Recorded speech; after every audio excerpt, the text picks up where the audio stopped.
ఈరోజు Jubilee Hills by election result సందర్భంగా మా జూబ్లీహిల్స్ ప్రాంత ప్రజలందరూ కూడా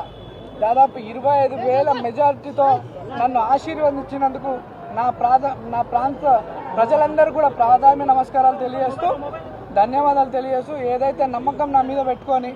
మా పిల్లోడు, మా బస్తీ పిల్లోడు, మా కొడుకు, మా తమ్ముడు మాకు అండగా ఉంటాడు, మా కష్టాలను నిలబడతాడు, మా సమస్యలు పరిష్కరిస్తాడని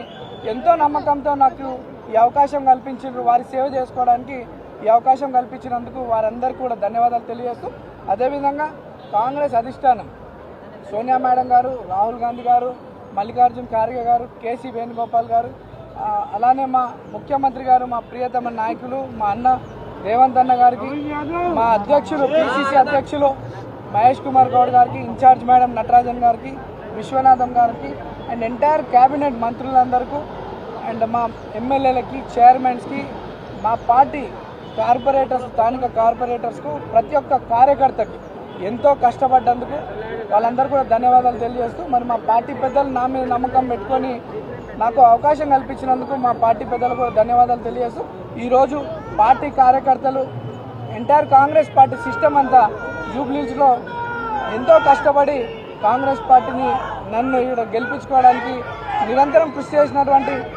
ప్రతి ఒక్క కార్యకర్త నుండి ముఖ్యమంత్రి వారికి, అధిష్టానం అందరూ కూడా ధన్యవాదాలు తెలియజేస్తూ ఏదైతే ప్రజలు నా మీద నమ్మకం పెట్టుకొని ఇక్కడ అభివృద్ధి చెందుతుందని, భవిష్యత్తు బాగుంటుందని నమ్మకంతో ఇచ్చినారో దాదాపు 200 కోట్లతో అభివృద్ధి కార్యక్రమాలు చేపట్టినాం గతంలో. ఇప్పుడు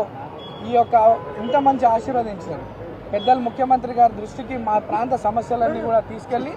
అన్నీ కూడా శాశ్వత పరిష్కారం చేయడానికి నిరంతరం కృషి చేస్తా. ప్రజల్లో అంటే గతంలో బీఆర్ఎస్ వాళ్ళు గెలిచినప్పుడు కొన్ని కక్షపూత రాజకీయాలు చేస్తుండే, నవీన్ యాదవ్ దగ్గర అటువంటివి ఉండవు. నవీన్ యాదవ్ ఈ రోజు వరకే మీరు మేము ఇప్పటి నుండి మనమంతా ఒకటే, అందరం కలిసి మన ప్రాంత అభివృద్ధి కొరకు కష్టపడదాం, కలిసి పని చేసుకుందామని చెప్పి సందర్భంగా తెలియజేస్తూ మరి మా